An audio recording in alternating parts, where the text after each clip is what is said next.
Assalamualaikum warahmatullahi wabarakatuh. Alhamdulillah wassalatu wassalamu ala rasulillah nabiyyina wa sayyidina Muhammad ibn Abdullah wa ala alihi wa sahbihi wa man walah wa ba'd. Apa kabar semua? Sehat? Baik. Tanpa kecuali siapapun yang berada di ruangan ini malam hari ini, mudah-mudahan yang pertama dibahagiakan oleh Allah Subhanahu wa taala. Yang kedua, diberikan kesehatan paripurna yang dengan itu dapat menjalani aktivitas dengan baik.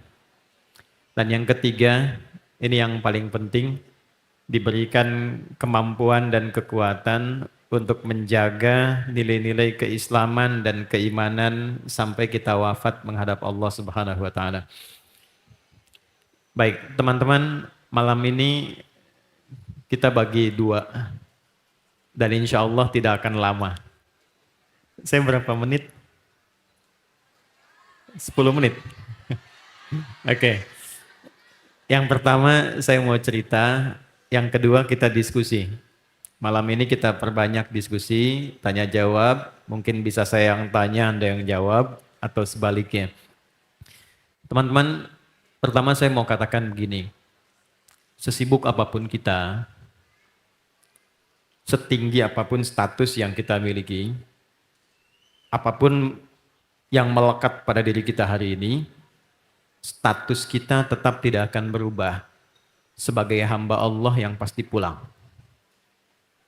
Satu saat kita akan kembali kepada Allah dan sudah punya kepastian akan ditanya tentang segala misi yang ditugaskan pada kita, sejauh mana kita bisa optimalkan. Tugas itu cuma dua. Yang pertama, menjadikan semua kegiatan kita di dunia ini sebagai bukti penghambaan kita kepada Allah.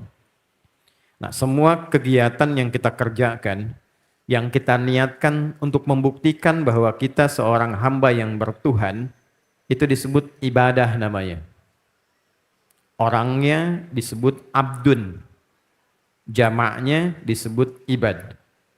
Jadi konsepsi dasarnya, apapun yang kita kerjakan, aktivitas di dunia ini, entah itu sifatnya ritual, seperti kita sholat misalnya, yang muslim, ataupun kegiatan-kegiatan interaksi harian kita. Bisa bersifat sosial, Anda yang bekerja di birokrasi, atau yang berbisnis, berdagang, mengajar, semua kegiatan kita yang kita kerjakan untuk membuktikan bahwa kita itu bertuhan, maka itu disebut ibadah. Nah, saat kita mengerjakan ibadah itu, pekerjaan itu, ketika kita niatkan untuk menjadi ibadah, maka pekerjaan itu punya sifat baru. Ini dasarnya dulu ya, saya coba tanamkan dulu. Nah, dalam bahasa Indonesia itu, pekerjaan bila diterjemahkan ke bahasa Arab, apapun jenisnya, itu disebut dengan amal namanya.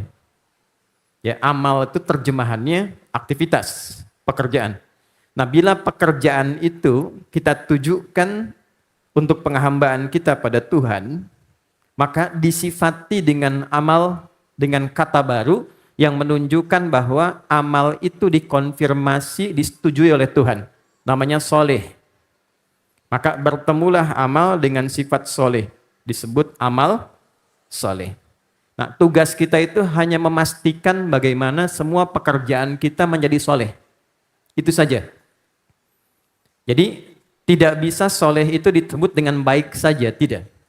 Soleh itu kebaikan yang disetujui oleh Allah. Kebaikan yang dibenarkan oleh Tuhan.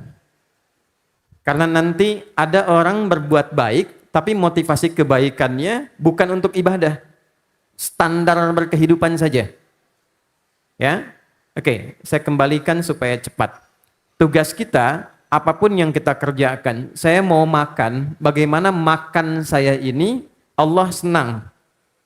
Bagaimana berpakaian saya ini sesuai dengan petunjuk Tuhan. Maka makan pun aktivitasnya bagaimana menjadi soleh. Berpakaian bagaimana menjadi soleh. Nah, supaya semua kegiatan kita menjadi soleh, maka datanglah panduan.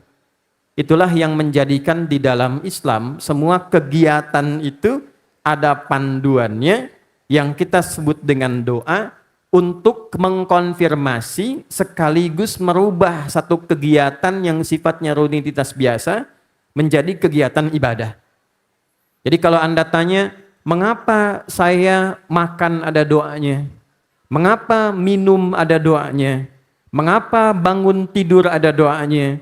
Mengapa urusan maaf ke toilet pun ada doanya? Bahkan langkahnya diatur. Bukan sekedar untuk membimbing kita menjalani aktivitas, tapi untuk memastikan semua yang kita kerjakan itu punya nilai di hadapan Tuhan. Nah, itu yang kita jaga sampai kita pulang. Jadi sepanjang kita menjadikan semua kegiatan kita menjadi baik di hadapan Allah, maka nanti ada nilai yang diberikan. Nilai yang diberikan itu fungsi dunianya membuat keadaan kita tertata menjadi lebih baik, sehingga kebaikan-kebaikan berupa rizki, ketenangan, kenyamanan, apresiasi itu datang. Nah, kebaikan ini nanti dikonfirmasi di akhirat dalam bentuk pahala yang kita dapatkan saat mengerjakan itu. Nilainya disebut dengan hasanah namanya. Apa namanya? Jadi kita dapat 3 kata baru ya. 1 ibadah, 2 amal soleh, 3 hasanah. Jadi misal, saya beri contoh singkat. Ini ada gelas, di dalamnya ada air. Saya mau minum, misal. Minum ini kegiatan rutinitas, fungsinya menghilangkan haus. Tapi bagaimana kita menjadikan aktivitas minum ini menjadi ibadah? Dari sekedar amal jadi soleh, yang punya fungsi hasanah. Ini yang mau saya jelaskan. Maka dibimbing kita sebelum minum, ada bimbingan dalam Islam. Ambil dengan tangan kananmu, khuz biyaminika ma yalik, sammillah, au qul bismillahirrahmanirrahim. Sebutkan nama Allah melekat pada aktivitas minum itu. Bismillahirrahmanirrahim, saya minum. Nah, kalimat bismillahirrahmanirrahim itu yang mengkonfirmasi perbuatan minum seketika berubah jadi amal soleh dan punya nilai hasanah. Nah, apa yang dimaksud hasanah di dunia? Air yang kita minum nanti melewati fungsi dasarnya. Fungsi dasarnya menghilangkan haus. Anda mau minum apapun, minum. Fungsi awalnya menghilangkan apa? Haus. Tapi ketika hasanah hadir pada minuman yang kita minum itu, maka datanglah kemudian keberkahan dari hasanah itu yang menyertainya. Air ini sekalipun sedikit diminumnya, tapi ada hasanahnya, dia berubah menjadi keberkahan untuk dunianya. Berkah itu gampangnya begini, ziyadatul khair wastimraruhu. Paham? Tidak. Bertambahnya nilai kebaikan dan konsisten kebaikan itu melekat dalam perjalanan aktivitas kita. Jadi minuman ini bukan sekedar menghilangkan haus, tapi menjadi tenaga yang dengan tenaga itu mudah kita berbuat baik. Maaf, ada orang minumnya banyak, makannya banyak, tapi untuk beraktivitas yang positif dia nggak mampu. Bukan sekedar ibadah ritual, tidak. Berpikir tidak tajam. Diskusi tidak keluar argumen. Kegiatannya kurang positif. Itu artinya ada keberkahan yang berkurang pada perangkat kehidupannya. Nah, hasanah itu mengkonfirmasi segala yang kita kenakan dalam hidup, membawa nilai-nilai yang membuat kita tampil lebih baik. Kapan pakaian ini berkah? Bukan hanya ketika pakaian ini bisa melindungi sesuatu yang harus kita tutup, aurat kita. Tapi ketika kita kenakan pakaian ini membuat kita merasa lebih dekat dengan Tuhan. Kapan sepedanya berkah? Kapan sendalnya berkah? Kapan kacamatanya berkah? Kapan handphonenya berkah? Apakah pada handphone itu meletak hasanah? Jika yang diposting itu hanya gibah, jika yang diposting tidak pernah produktif, jika yang diposting itu celaan, itu tandanya tidak ada barokah di dalamnya. Mungkin syududu yang ada itu. Jadi sederhananya adalah bagaimana jadi suami yang diberkahi, jadi istri yang diberkahi, jadi anak yang diberkahi, jadi teman yang diberkahi. Konsepnya adalah bagaimana menjalani peran dalam kehidupan jadi orang baik. Jadi muslim itu pasti baik. Kenapa Islam turunnya di tempat yang paling kompleks penyimpangannya sehingga disebut dengan jahiliyah? Jahiliyah itu bahasa singkatnya khatam kriminal. Jadi semua jenis kriminalitas dengan segala kompleksitasnya itu khatam dilakukan. Islam turun merubah suasana itu tiba-tiba menjadi lebih baik. Jadi kalau ada umat Islam mengaku muslim, keluar dari perangkat tubuhnya sesuatu yang tidak baik, tidak berkah, maka ada yang tidak soleh yang dia konsumsi dalam hidupnya. Ada yang tidak soleh yang masuk ke dalam bagian-bagian tubuhnya. Sehingga alih-alih matanya melihat yang baik, dibimbing dengan keberkahan, tapi mata beralih untuk memandang sesuatu yang tidak positif. Lisan berkata sesuatu yang tidak baik, sampai ke ujung kaki. Nah, tugas kita selama hidup, memastikan semua bagian tubuh yang melekat pada diri kita ini, berfungsi dengan baik, dan menjalani peran-peran kehidupan yang melekat pada diri kita dengan lebih baik. Jadi anak yang baik, jadi istri yang baik, suami yang baik, demikian seterusnya. Oleh karena itu, fitrah di lisan kita selalu mengatakan, saya ingin punya anak yang soleh. Saya ingin punya suami yang soleh, istri yang soleha. Ya, kalau perempuan tinggal ditambah tak untuk membedakan gendernya. Ya, jadi saya ingin suami yang soleh, perempuan soleha, muslim, muslimah, mukmin, mukminah, soim. Masuk ya. Oke, balik, agak cepat sedikit. Jadi kita sering memohon pada Allah supaya semua kegiatan kita itu punya hasanahnya. Nah, nanti setiap pekerjaan yang kita lakukan di dunia ini yang kita niatkan untuk jadi amal soleh, punya hasanah. Hasanah di akhiratnya berubah bentuknya dari yang tadinya keberkahan dunia menjadi pundi-pundi pahala. Itu yang kita bawa pulang. Ya, saya logikakan sebentar ya. Ini ada flip chart, jadi saya sedikit visualisasikan. Maaf, whiteboard. Mungkin tidak bisa mengcover keseluruhan, tapi mudah-mudahan agak terlihat ya. Belakang terlihat ya? Ya, insya Allah ya. Saya tulis dulu ya, baru kelihatan. Oke. Ini ada, kita alur perjalanan hidup kita dulu ya. Ini di akhirat. Ini waiting room di alam kubur. Ini yang insya Allah kita lalui. 1, transit di sini. 2, berakhir di sini. Teman-teman, akhirat itu ujung sesuatu yang tidak ada pangkalnya lagi. Jadi ada akhir, ada akhirat. Kalau sudah pakai tak akhirat, artinya ujung sesuatu yang tidak ada lagi awal setelah itu. Jadi kehidupan kalau sudah di situ, selesai. Nggak bisa pindah. Nanti problemnya cuma 2. Apakah di tempat yang baik, dinamakan dengan surga, atau di tempat yang tidak inginkan kita berada di sana, yaitu neraka. Baik ya, pelan-pelan. Sekarang kita ada di mana? Di Smesko ya. Baik. Ini bagian dari dunia. Apa artinya dunia? Boleh angkat tangan? 500.000? Ya, Mbak, silakan. Boleh berdiri? Ya, cepat saja.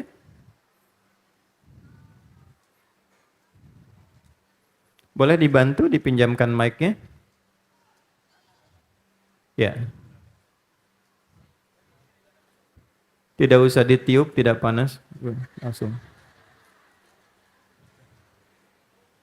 Dibantu volumenya.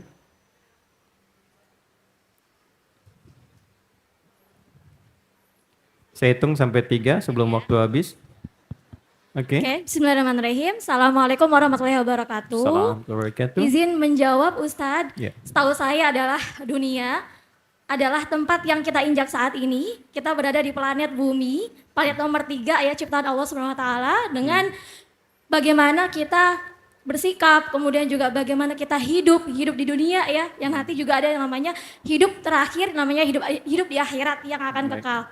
Jadi dunia menurut saya yang saya ketahui adalah bagaimana kita bersikap, bagaimana kita melakukan sesuatu dan bagaimana kita nantinya bisa menabung amal soleh untuk kita bawa menuju ke akhirat. Baik. Demikian, terima kasih. Wassalamualaikum warahmatullahi wabarakatuh. Assalamualaikum. Boleh tepuk tangan? Ya. Terima kasih ya. Dan ini menunjukkan bahwa Anda sedang berada dalam fitrahnya. Ya. Jadi di antara fitrah perempuan itu disebut dengan nisa, salah satunya senang mengungkapkan apa yang dirasakan. Gitu ya. Makanya nanti dalam rumus rumah tangga, suami itu jangan pernah mendebat istri kalau sedang marah. Tunggu sampai tenang. Dan kalau sedang tenang, jangan didebat, nanti dia marah. Oke, bagus pernyataannya, tapi belum sampai pada titik yang saya maksudkan. Baik, terima kasih. Ada lagi? Ya, Bu, silakan.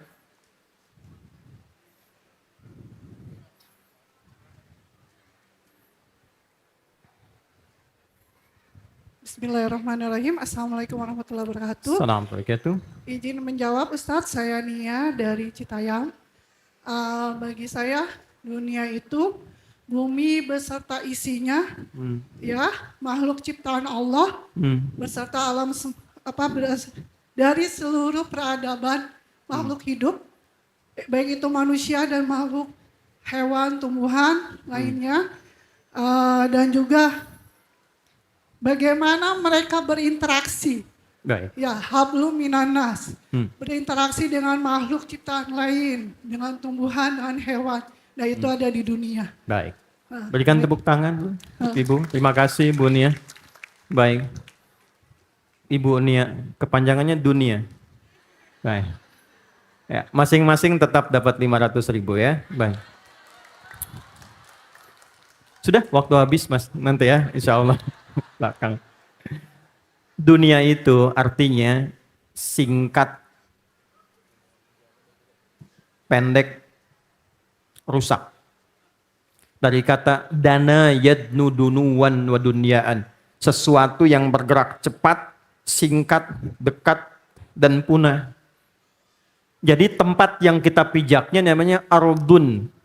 Ya, tempat yang kita pijak. Kita ada di bumi namanya ardun. Sifat kita ada di situ disebut dengan dunia. Karena segala yang kita lakukan di tempat ini berlangsung sedemikian cepat. Ya, kayaknya baru tadi ya acara ini, padahal kan sudah berlangsung selama 2 hari. Kayaknya baru kemarin deh lulus sekolah, padahal sekarang sudah berumah tangga dan punya cucu. Itulah dunia. Dan segala yang kita kerjakan ataupun kita tinggalkan pada akhirnya rusak. Apapun itu. Ini jangan diapa-apain gelas ini, simpan saja. Dalam durasi tertentu dia rusak. Itulah dunia. Apa pesan yang ingin saya sampaikan filosofisnya dari makna ini? Berebut pada sesuatu yang akan rusak. Itu membuang-buang energi. Karena itu sangat disayangkan kalau ada orang menjatuhkan kehormatannya atau bertarung pada yang tidak baik hanya memperebutkan dunia pada apa yang akan rusak. Nah, supaya tidak rusak, rubahlah kualitas pekerjaan kita menjadi amal soleh. Di sini yang kita kumpulkan amal soleh, konfirmasinya menjadi ibadah. Ini tugas pokok kita, dalilnya Quran surah 51 bagi yang muslim ayat 56. Ketika ini kita kerjakan, otomatis kita mendapatkan feedback dari perbuatan ini, mengarahkan kita pada nilai-nilai kebaikan. Itu yang kita sebut dengan hasanah namanya. Nah, kita kan mau pindah nanti ke sini. Kita akan tinggalkan ini. Hukum mengatakan setiap berpindah tempat, maka kita harus mengikuti aturan di tempat baru itu. Sepakat ya? Anda pindah dari Jakarta ke Bandung, maka ikut aturan yang ada di Bandung. Anda pindah ke Malaysia, tugas tertentu, maka mata uang yang berlaku ringgit. Aturan yang berlaku aturan Malaysia. Nggak bisa kita memaksakan, saya pengen aturan Indonesia diterapkan di tempat lain. Itu mustahil. Jadi Anda bayangkan, di interdunia saja, aturannya bisa berubah, tidak sama, maka bagaimana ketika kita meninggalkan dunia? Mustahil Anda ingin sama. Pindah di antara dunia saja, aturannya sudah berbeda. Maka pindah ke sini pun, dia punya aturan sendiri. Berpindah ke sini, ini punya aturan sendiri. Bekalnya tidak sama, aturannya berbeda. Sekarang pertanyaannya, ada nggak di muka bumi ini satu referensi yang menjelaskan bagaimana suasana di alam kubur ini, bekal apa yang harus kita bawa, seperti apa persiapannya, apakah kita desain kuburan di atas dengan begitu mewah, terkonfirmasi di dalamnya akan ikut mewah, atau dia punya aturan sendiri? Nah, saya meriset dari sekian banyak kitab suci atau yang disucikan di muka bumi ini firm. Hanya Al-Quran yang menjelaskan terperinci tentang segala yang terkait dengan kehidupan, baik di dunia, alam kubur, sampai ke akhiratnya. Dan menjelaskan detail apa yang dibawa ke sini bekalnya, apa yang bermanfaat di sini. Nah, ketika kita mengonfirmasi ini tentang hasanah, lalu Tuhan katakan di Quran surah Al-Adiyat misalnya ayat 9, afala ya'lamu idza bu'thira ma fil qubur. Quran surah ke-82 ayat ke-4 misalnya, ya, wa idzal qubur bu'thirat. Ketika seseorang masuk ke dalam alam kuburnya, meninggalkan semua perangkat dunianya. Ini hilang semua nih. Gak akan dipakai. Sudah tanggal. Nah, yang dibawa apa? Nah, amal soleh ini ketika menghasilkan hasanah, maka hasanah di dunia sifatnya barakah. Ketika meninggalkan dunia, hasanah itu dikonfirmasi menjadi ajrun namanya. Dalam bahasa Quran, ajrun jamaknya ujurun, bahasa kitanya pahala. Ini pelan-pelan ya. Ini nggak akan tampak sekarang. Nanti begitu mau pindah ke alam kubur, baru ditampakkan hasil yang telah kita dapatkan selama hidup berupa pahala itu. Ya, kalau pengen segera ya silahkan. Ya, itu pilihan masing-masing. Udah, sini ya. Lahum ajrun ghairu mamnun. Wa basyiril mu'minina alladzina ya'maluna sholihati anna lahum ajran hasana. Ajrun hasana. Jelas? Maka setiap mengerjakan satu perbuatan, detil sekali. Jadi amal soleh, maka kita punya 10 nilai pahala dari satu perbuatan hasanah. Ini yang bisa bawa pulang nih ke sini. Anda bikin status di handphone misalnya. Anda hanya tuliskan satu ayat saja. Misal, kita tuliskan misalnya, laqad kana lakum fi rasulillahi uswatun hasanah. Sungguh, semua yang melekat pada pribadi Rasulullah teladan terbaik untuk hidup kita semua. Bikin status. Status itu, begitu kita tuliskan, kita niatkan untuk jadi amal soleh, maka dia melahirkan 10 nilai kebaikan yang kita bawa pulang. Itu ditemukan di Quran surah ke-6 di ayat 160. Man jaa bil hasanati falahu asyru amthaliha. Siapa yang mengerjakan satu perbuatan yang bernilai hasanah, maka dituliskan baginya 10 nilai kebaikan yang dia bawa pulang nanti. Handphonenya saat meninggal tidak ikut ke alam kubur. Anda boleh tes, itu rusak sendiri. Rusak sendiri. Boleh kalau mau coba bikin wasiat sekarang, mama kalau aku meninggal kangen, handphoneku simpen aja. Kalau mama kangen miss call aja ya. Tapi yang khairayyarah miss callnya. Kan miss call ada 2 kan? Wa may ya'mal mithqala dzarratin khairan yarah wa may ya'mal mithqala dzarratin syarran yarah. Oke, ini yang dibawa pulang. Ini nanti akan ditimbang di akhirat. Handphonenya nggak ditimbang, jilbabnya nggak ditimbang, PC-nya nggak ditimbang. Yang ditimbang itu apa value dari semua yang kita kenakan, yang kita bawa pulang. Karena hukumnya beda. Aturannya nggak sama. Itulah yang menjadikan kita sering berdoa. Doanya insya Allah kita hafal. Bahkan menjadi doa puncak bagi orang yang menunaikan ibadah haji. Itu ada di Quran surah kedua di ayat 201. Wa minhum may yaqulu rabbana atina fid dunya hasanah wa fil akhirati hasanah wa qina adzabannar. Dan di antara sekian manusia yang beraktivitas ada yang konsisten, dia berkomitmen pada dirinya dengan memohon pada Tuhannya, ya Allah, bimbing aku sehingga hidupku di dunia itu punya nilai. Aku jadi orang baik. Dan kebaikanku dikonfirmasi di akhirat yang membebaskan aku dari ancaman-ancaman neraka. Jadi hidup kita selama berkehidupan hanya memastikan kita jadi orang baik apapun statusnya. Dan kebaikan itu punya nilai di hadapan Allah. Itu dulu pengantarnya. Ya. Nah, kita belum mulai ya, ini kita baru mukadimah nih. Enggak, saya serius, di sini pengen 2 jam dari itu. Nih. Tuh. Pelan-pelan ya. Sampai di sini bisa dipahami jalan hidup kita? Baik. Itu standarnya awalnya. Tapi apakah semua yang kita kerjakan, semua terkonfirmasi soleh? Tugasnya kan menjadikan semua bagian tubuh soleh kan? Baik, apa fungsi mata? Bukan sekedar melihat, melihat yang soleh. Ketika yang dilihat ini tidak soleh, tidak baik, palingkan pandangan. Itu dasarnya. Quran surah 24 ayat 30 untuk laki-laki, ayat 31 untuk perempuan. Apa fungsi lisan? Bicara yang baik, yang soleh. Kalau yang tidak baik itu muncul, jangan diungkapkan. Maaf. Berbicara yang kotor itu tak baik. Gibah itu tak baik. Merendahkan orang tak baik. Bagi orang yang hasanah, tidak akan keluar kosa-kata itu. Tidak akan keluar. Nah, tapi pertanyaannya adalah, betapa banyak orang menginginkan hisab ringan di akhirat, mendapatkan surga sebagai tempat pulangnya, tapi dia punya kesadaran bahwa mungkin kesolehannya belum cukup membawa dia pulang kepada Allah dalam suasana yang lebih baik. Contoh, kita tes sekarang, kita masuk pada intinya. Siapa yang merasa sampai malam ini amal solehnya sudah banyak? Boleh angkat tangan. Turun. Gak usah malu-malu.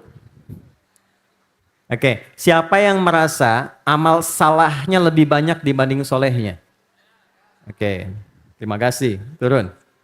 Pertanyaan berikutnya. Siapa yang ingin sekali masuk surga? Insya Allah. Firdaus? Bersama Nabi? Oke, saya ulangi ya. Siapa yang merasa salahnya banyak? Ingin masuk surga? Firdaus? Bersama Nabi? Oke, saya info saja, info ya. Kenal Nabi Adam kan? Kenal di mana? Oke. Nabi Adam kan diizinkan ngasih contoh pernah salah kan? Salahnya berapa kali? Sekali keluar dari surga. Anda ngaku banyak pengen masuk. Nah, disinilah Allah mendeklarasikan betapa rahmatnya luar biasa dan memahami, sangat mengetahui tentang kondisi fitrah kita. Sepanjang dalam diri kita ada satu potensi yang menyebabkan seseorang bisa terjerumus pada kesalahan, maka tidak ada manusia yang sempurna. Nah, ini kita masuk pada pengantar yang kedua. Selesai pengantar kedua, saya berikan satu cerita dengan singkat dan selesai materi saya. Kemudian kita diskusi, kalau ada pertanyaan saya persilahkan. Baik. Jelas insya Allah? Ya, kalau jelas mari kita akhiri. Ini sudah paham ya konsep ini ya. Maksud saya gini, ada 3 tipikal orang yang berinteraksi dalam pengetahuan. 1, hanya sekedar mendapatkan info. Hanya ingin tahu. Masuk telinga kanan, tinggal sebentar keluar kiri. Yang kedua, orang yang paham dengan informasi itu. Dia dapat informasi, data jadi informasi, diolah jadi knowledge. Yang ketiga, ini tingkat tertinggi. dari pemahaman itu dia punya komitmen dan dorongan kuat untuk mengerjakan, mengamalkan apa yang ngepahami itu. Nah, saya berharap kita semua masuk pada golongan ketiga itu. Ya, dan itu tidak cukup dengan amin. Buktikan ketika keluar dari sini, pandangan kita soleh, kata-kata kita soleh, dan pertemuan ini merubah kita menjadi lebih baik. Ini saya coba hapus yang bawahnya dulu. Ini saya biarkan yang atas ya.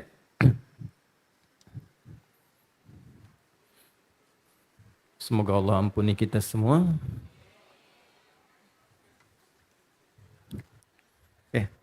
Sudah, tidak perlu asistensi ya, biar saya saja. Sekarang pelan-pelan. Saya ambil 3 makhluk dulu ya, untuk komparasi ya. Manusia. Oke. Malaikat. Satu lagi, ada masukan? Jangan terlalu serius melihatnya ke saya. Yang ambil setan lah misalnya kan. Ya. Kalangan jin yang paling nakal. Itu sifatnya disebut setan, makhluknya iblis. Kalau baca Al-Kahf Quran surah ke-18 ayat 50.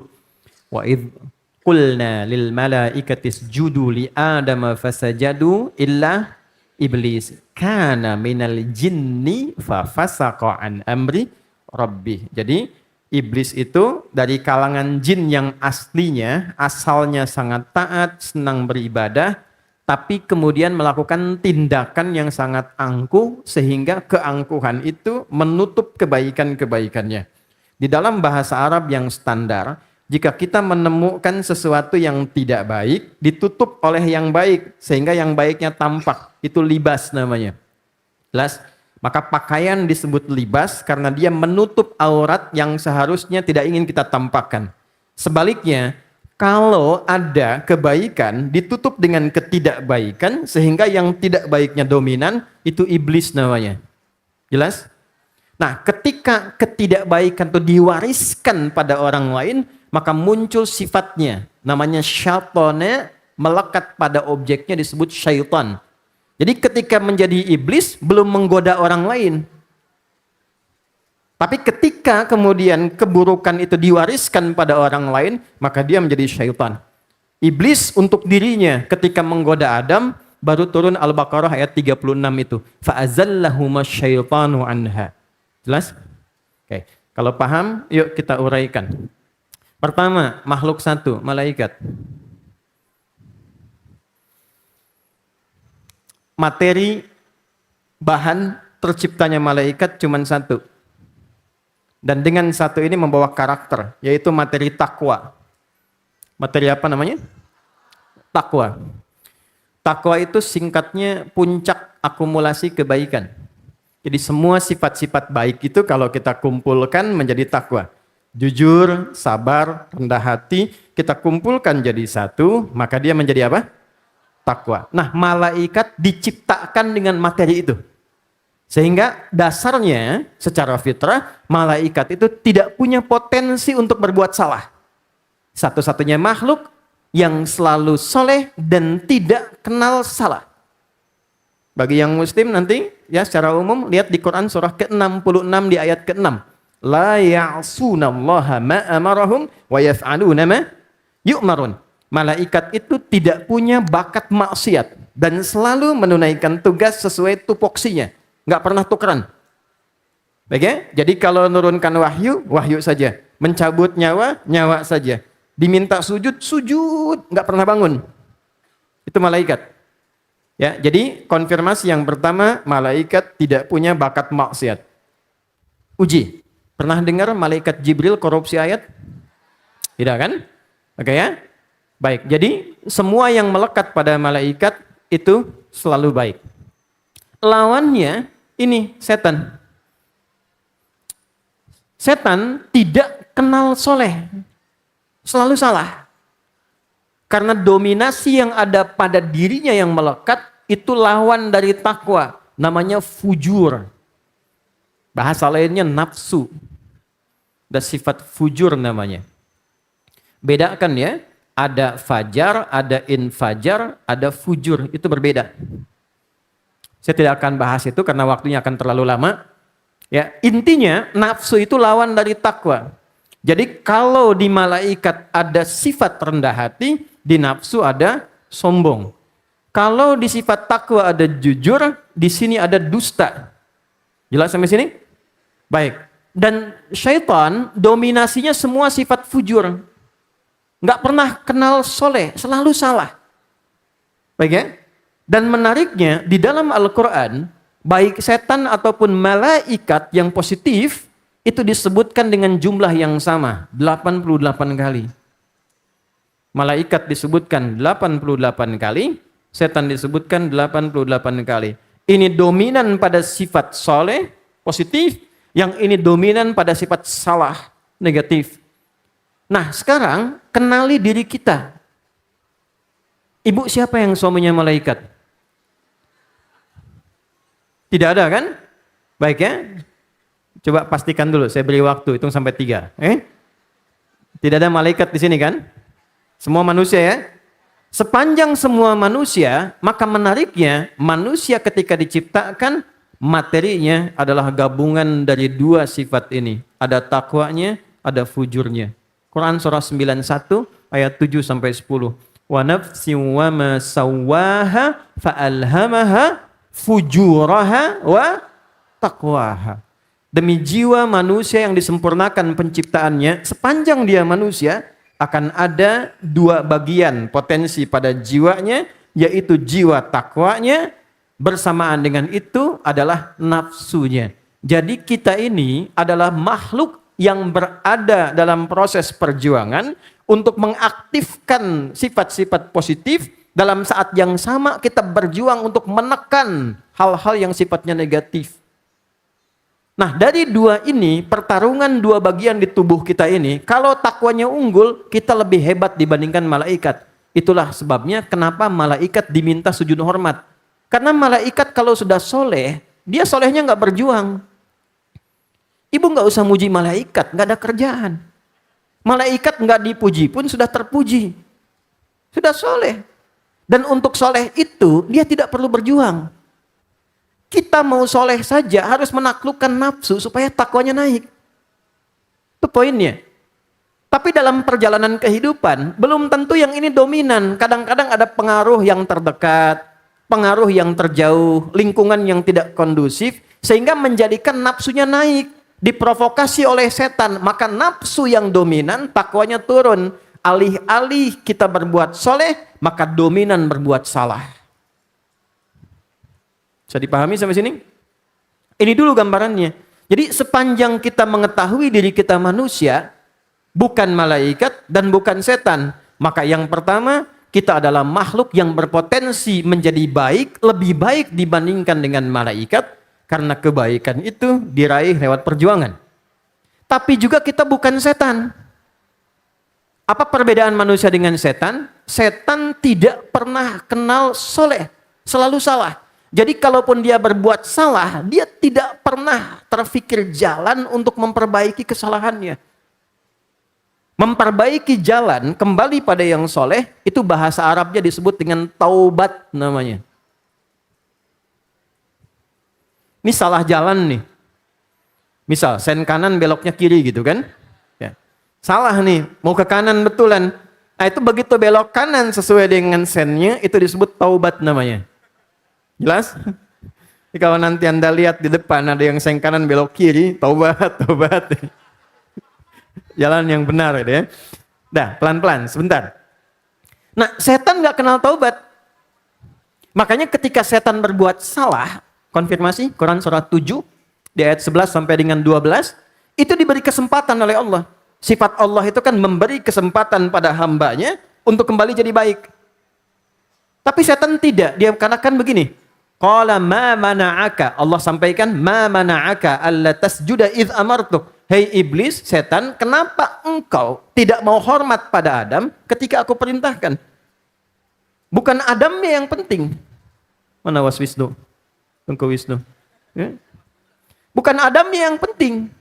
Yang penting itu perintahku, karena aku perintahkan kamu ikut. Itu sebetulnya konfirmasi awal dari Allah untuk memberikan jeda kepada setan berpikir supaya tobat. Ya Allah, saya salah. Saya mau tobat. Tapi karena memang setan, nah itu. Dia nggak ambil peluang itu. Dia katakan begini, ana khairum minhu, khalaqtani min narin wa khalaqtahu min tin. Saya lebih keren dibandingkan Adam, saya lebih hebat. Kau ciptakan aku dari api, dia dari tanah. Enggak level dan tidak layak. Yang lebih tinggi kelasnya, mesti hormat pada yang rendah. Nah kita, saya, Anda, kita. Bukan setan, bukan malaikat. Jadi kalau pernah merasa baik, jangan menyimpulkan selalu baik. Dan orang lain salah. Karena sepanjang masih punya nafsu, pasti punya potensi salah. Karena itu turun ayat, fala tuzakku anfusakum huwa a'lamu bimanittaqa. Jangan pernah menyimpulkan Anda suci, karena boleh jadi ada orang lain yang lebih baik dibandingkan dengan kita, dan Allah Maha tahu tentang itu. Oke? Tapi yang kedua, ini pengantar yang pentingnya, kalau pernah salah, jangan menyimpulkan saya terlanjur salah dan tidak ada kesempatan saya untuk kembali. Karena itu adalah bagian paling favorit bagi setan yang dibisikkan pada setiap umat manusia. Itu yang punya cuma setan. Jadi kalau ibu meyakini bahwa suaminya bukan malaikat yang selalu baik, tapi dia tetap manusia yang punya potensi keliru, maka berbahagialah ketika suami melakukan kesalahan. Itu tandanya suami ibu positif manusianya. Kalau ibu ingin berharap suami yang selalu sempurna, silahkan pilih kandidat dari malaikat. Saya yakin malaikat Israel sampai malam ini belum punya jodoh tuh.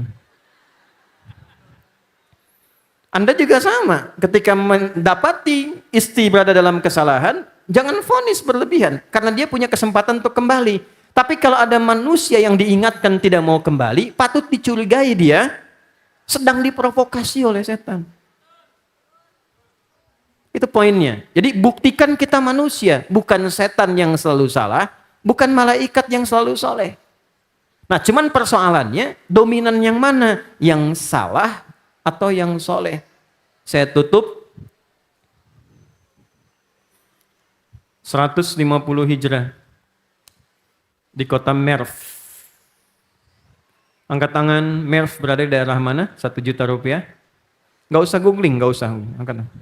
Merv. Dah, waktu habis ya. Sekarang dia Turkmenistan, ya, Turkmenistan di dekatan Persia. Dulu abad ke-9 itu Bani Umayyah menguasai wilayah itu, membawa sifat-sifat keilmuan, punya peradaban, melahirkan banyak pemikir, orang-orang hebat, tapi juga kehidupan mulai berubah. Secara singkat, ada sosok yang namanya Bishr. Teman-teman mulai fokus di sini. Bapaknya namanya Harith. Seorang kaya, hartanya banyak, rumahnya besar. Ayahnya sukses. Bishr ini masih muda. Dan dia menikmati kekayaan ayahnya. Apa yang dia lakukan? Hampir tiap malam, hampir tiap hari. Dia undang penyanyi, dia undang penari. Jadi suasana rumahnya itu di set ya, seperti diskotik. Nyanyi, nari, mabuk, itu hampir tiap hari. Pelan-pelan ya. Dan tidak ada yang paling ideal dalam hidupnya kecuali dunia semua. Udah larut. Dia muslim. Tapi hampir bisa dikatakan tidak sholat. Perbuatannya banyak maksiat. Yang saya ingin katakan, satu hal. Ada namanya kitab Tazkiratul Abrar. Kitabnya bagus sekali. Mengisahkan satu kejadian yang menjadi titik balik dalam kehidupannya. Satu versi, beliau sedang lewat di jalan untuk pesta itu, tiba-tiba menemukan secarik kertas di tanah. Ketika diambil kertas itu, tertulis pada kertas itu kalimat Bismillahirrahmanirrahim. Ketika melihat itu, dia langsung mengeluarkan parfum mawarnya dan dia semprot kalimat itu untuk menjadi wangi, lalu dia simpan di rumahnya di tempat yang terbaik. Tahu apa yang terjadi?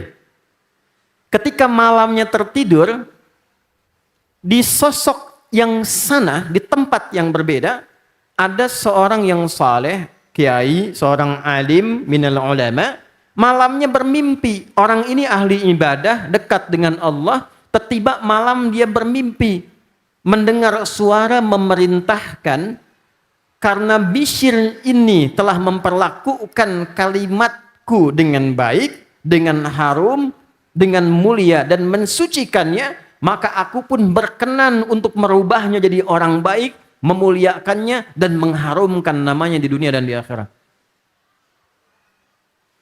Apa yang terjadi? Orang ini bangun dan dia kenal perilaku Bishr ini, maaf, seorang yang tidak bagus, bahasa kekinian disebut dengan berandal, ya, pekerjaannya tidak baik. Dia kebingungan, dia wudhu lagi, ini sunnah, kalau bermimpi yang kurang baik, bangun, wudhu, doa, tidur kembali. Ternyata saat tidur, mimpinya sama. Maka masuk versi yang keduanya, dalam kitab yang lain, ini tergerak untuk datang mengingatkan, versi yang keduanya, tiba ketika lewat seorang alim, satu ulama, sedang pesta di rumah Bishr.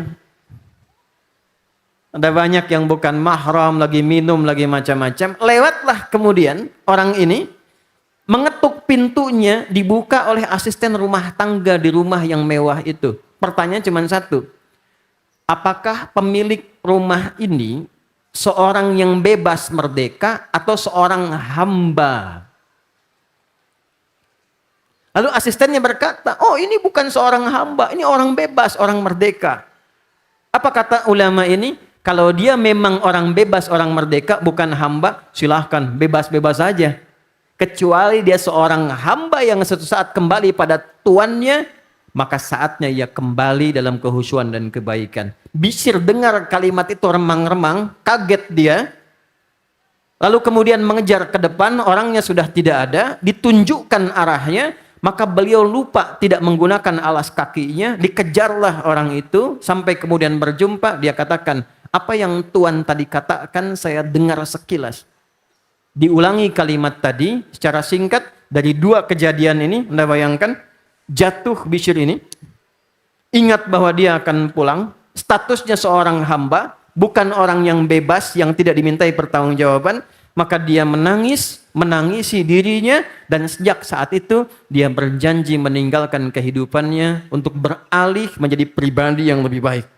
Sejak saat itu dia tidak pernah adakan pesta lagi, dia mulai belajar agama dengan baik, dia berhijrah dengan cara yang benar, dia konsisten menjalani sisa kehidupannya, dia tawadhu dalam hidupnya, dan selama hidup untuk memutuskan, perhatikan kalimatnya, hubungan dia dengan kemaksiatan, dia memutuskan pada dirinya, saya ingin mengenang taubat saya kembali pada jalan yang baik. Ketika mengejar orang itu tanpa alas kaki, maka ia putuskan selama hidupnya nggak ingin pakai sendal, nggak ingin pakai alas kaki. Bahasa Arabnya hafi. Maka sejak saat itu dikenal dengan Bishr al-Hafi.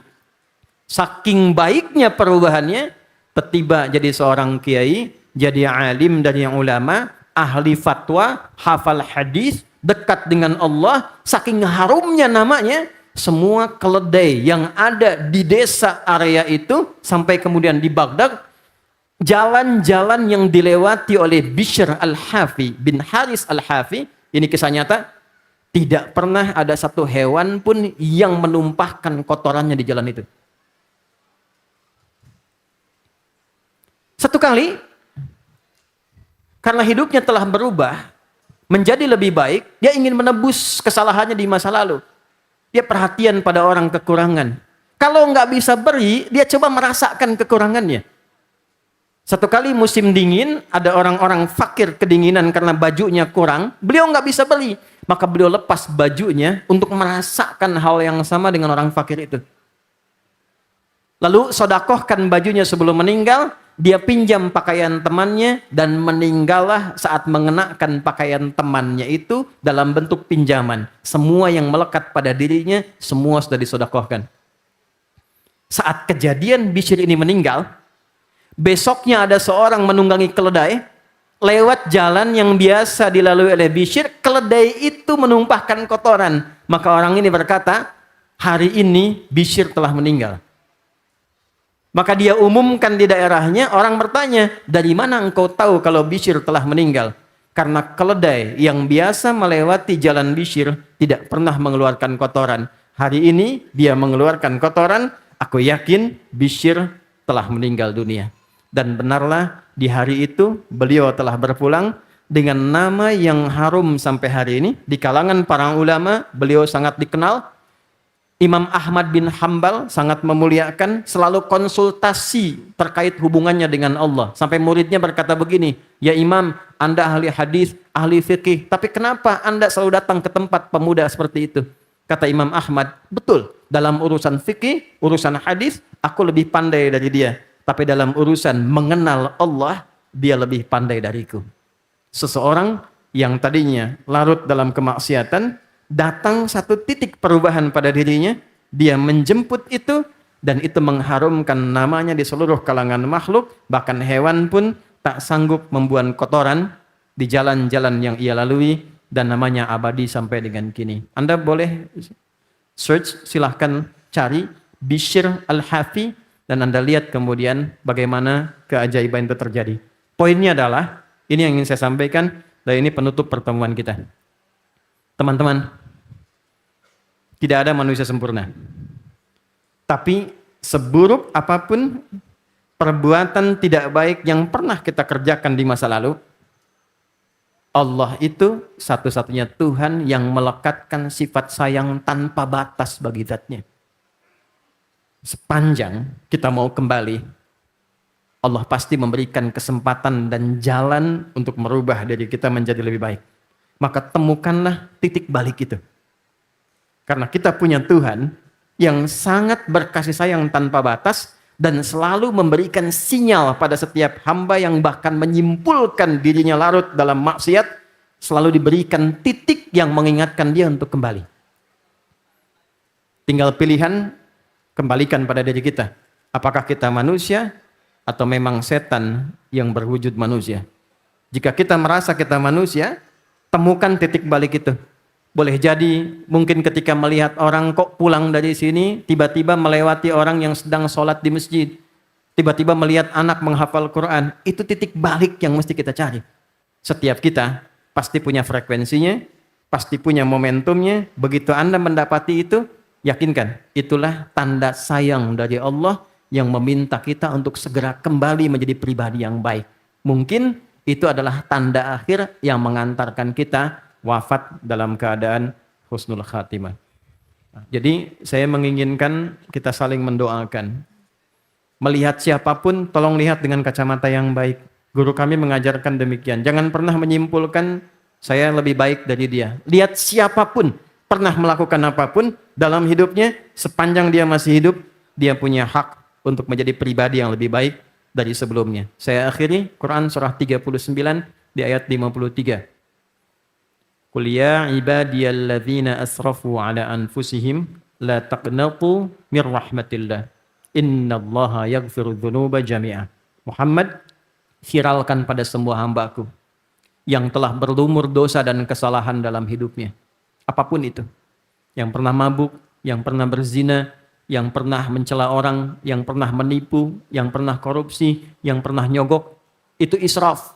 La taqnatu mir rahmatillah. Jangan pernah berputus asa dari kasih sayang yang telah Allah tebarkan tanpa batas dalam kehidupan. Innallaha yaghfiru dzunuba jami'a. Tanamkan, yakinkan pada hatimu yang paling dalam, sungguh Allah akan selalu mengampuni seluruh dosa-dosa yang pernah kita lakukan sepanjang kita mau kembali kepada Allah dengan niat dan kesungguhan yang benar. Mudah-mudahan pertemuan ini mengembalikan kita pada suasana yang baik, saling mendoakan dalam kebaikan. Ketika pribadinya baik, keluarganya baik, insya Allah bangsa kita pun, negara kita pun akan menjadi lebih baik dari sebelumnya. Jelas insya Allah? Paham? Saya ulangi ya. Paham? Jelas? Baik. Masih beriman kita? Yakin? Nah, kalau yakin kita cek ya. Al-Maidah, kita cek. Kita ambil dari ayat 100 sampai 101-nya. Ya ayyuhalladzina amanu la tas'alu an asya'a in tubdalakum tasukum. Hei orang-orang yang beriman. Kalau masih beriman, yakin tanpa ragu. La tas'alu an asya'a in tubdalakum tasukum. Buktikan keberimananmu dengan cara bila satu uraian telah jelas disampaikan dan telah Anda pahami, maka jangan banyak mempertanyakan yang telah jelas itu, sehingga bisa menjadikan yang jelas menjadi tidak jelas sepanjang beriman. Paham insya Allah? Jelas uraiannya? Ada pertanyaan? Oke,